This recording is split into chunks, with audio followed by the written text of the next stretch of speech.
안녕하세요. 많은 이야기입니다. 오늘은 일본 역사에서 가장 강렬하고 논란이 많은 주제 중 하나, 바로 세푸쿠에 대해 깊이 파헤쳐 볼게요. 이건 단순한 의식이 아니라 사무라이의 명예, 충성, 그리고 그들의 세계관을 상징하는 강렬한 문화적 전통이에요.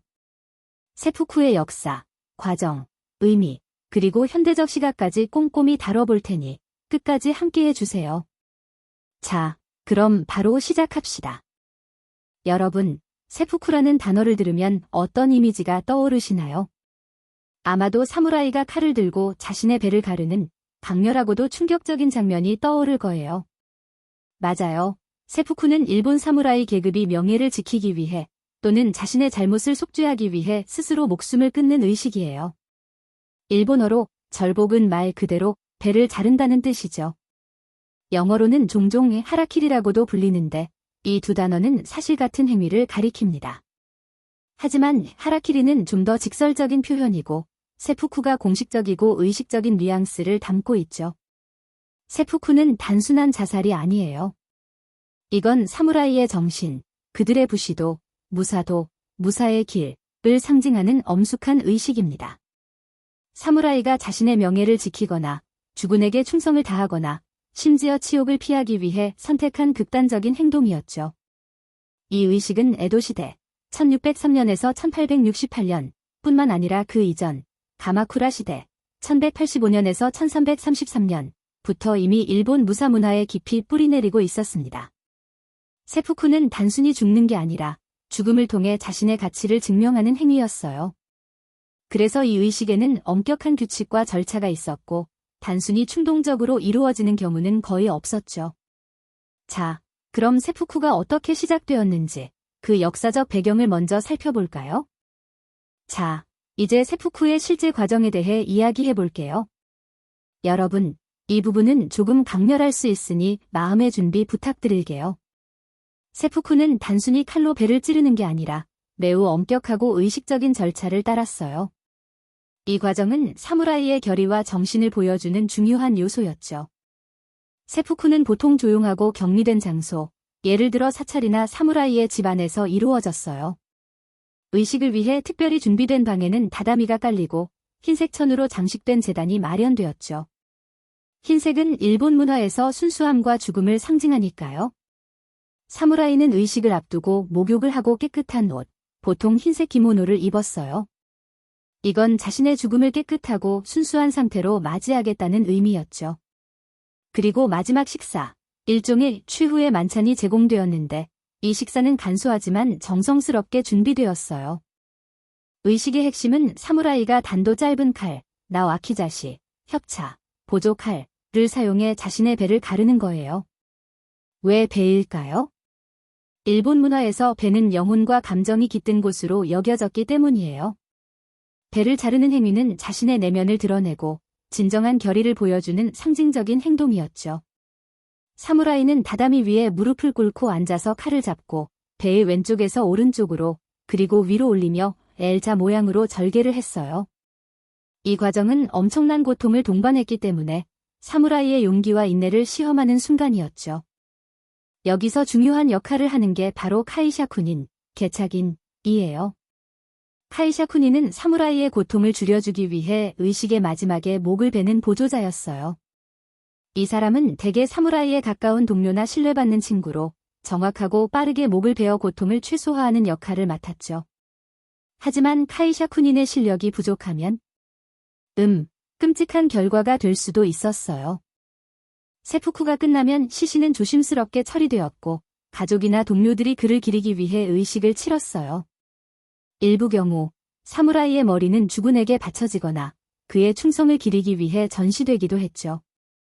세푸쿠는 단순히 죽음의 의식이 아니에요. 이건 사무라이의 세계관, 그들의 명예와 충성의 상징이었죠.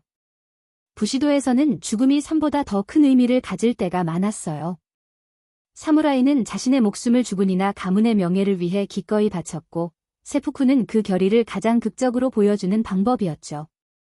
당시 사무라이에게 치욕은 죽음보다 더 끔찍한 것이었어요. 전투에서 패배하거나 주군을 배신하거나 심지어 실수로 명예를 실추시키는 것은 사무라이로서의 삶을 끝내는 일이었죠. 세푸쿠는 이런 치욕을 씻고 자신의 명예를 회복하는 방법이었어요. 세푸쿠는 주군에 대한 절대적인 충성을 보여주는 방법이기도 했어요.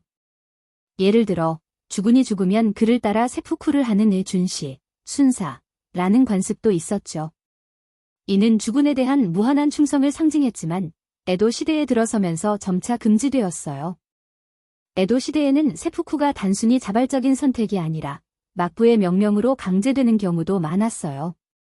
이는 사무라이 계급을 통제하고 반역이나 불복종을 억제하는 수단으로 사용되었죠.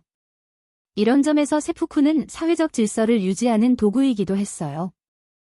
세푸쿠는 일본 역사에서 수많은 유명한 사례를 남겼어요.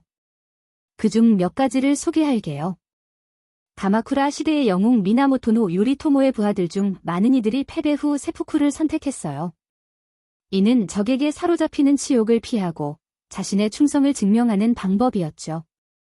가장 유명한 세푸쿠 사례 중 하나는 1703년의 아코 사건이에요. 아코번의 사무라이 47명이 주군의 죽음을 복수한 후 막부의 명령으로 세푸쿠를 했죠. 이들은 충신장으로 불리며 일본에서 충성과 의리의 상징으로 여겨집니다. 현대에도 세푸쿠는 드물게 나타났어요. 가장 유명한 사례는 1970년 일본의 유명 작가 유키오 미시마가 극우적 신념을 위해 세푸쿠를 감행한 사건이에요. 그는 일본의 전통적 가치를 되살리려는 시도로 자위대 기지에서 세푸쿠를 했지만 이 사건은 일본 사회에 큰 충격을 주었죠. 자, 이제 현대적 시각에서 세푸쿠를 어떻게 볼지 이야기해 볼게요. 오늘날 세푸쿠는 더 이상 행해지지 않지만 일본 문화와 역사에서 중요한 부분으로 남아 있어요. 하지만 현대인들에게 세푸쿠는 잔혹하고 이해하기 어려운 관습으로 보일 수 있어요. 세푸쿠는 당시에는 명예의 상징이었지만 오늘날의 윤리적 기준으로는 폭력적이고 잔인한 행위로 여겨집니다. 특히 강제로 시행된 세푸쿠는 개인의 자유와 생명을 억압하는 도구로 비판받죠. 그럼에도 불구하고 세푸쿠는 일본의 무사 문화를 이해하는 데 중요한 열쇠예요. 영화, 드라마, 문학에서 세푸쿠는 종종 사무라이의 비극적 영웅주의를 강조하는 소재로 등장하죠. 예를 들어 영화 마지막 사무라이나 47인의 론인 같은 작품에서 세푸쿠의 이미지를 볼 수 있어요. 현대 일본에서는 세푸쿠가 실제로 행해지지는 않지만 그 정신은 여전히 일부 전통적 가치관에 남아 있어요.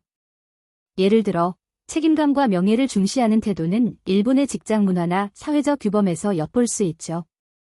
마지막으로 세푸쿠에 대한 몇 가지 흥미로운 사실을 공유할게요. 여성 사무라이도 세푸쿠를 했어요. 여성 무사, 즉 온나부 게이샤도 명예를 지키기 위해 세푸쿠를 했는데 이들은 보통 목을 찌르는 방식, 지카이, 자해를 선택했어요. 세푸쿠는 외국인에게도 충격적이었어요. 19세기 서양인들이 일본을 방문했을 때 세푸쿠를 보고 경악했다고 해요. 당시 서양 문헌에는 세푸쿠가 야만적이라고 묘사되기도 했죠. 가짜 세푸쿠도 있었어요. 일부 사무라이는 의식만 치르고 실제로는 칼을 찌르지 않는 형식적 세푸쿠를 했어요. 이건 주로 주군에 관대한 처분 덕분이었죠. 여러분, 오늘 세푸쿠에 대해 깊이 알아봤는데 어땠나요? 사무라이의 명예와 충성을 상징하는 이 의식은 단순히 잔혹한 행위가 아니라 당시 일본 사회의 가치관과 철학을 보여주는 중요한 문화적 요소예요. 물론 현대적 시각에서는 논란이 많지만 그 역사적 맥락을 이해하는 건 일본 문화를 더 깊이 느끼는데 큰 도움이 되죠. 이 영상이 흥미로웠다면 좋아요와 구독 버튼 꼭 눌러주세요. 여러분의 댓글로 세푸쿠에 대한 생각이나 더 알고 싶은 일본 역사 주제를 알려주시면 다음 영상에서 다뤄볼게요. 그럼 다음 영상에서 만나요.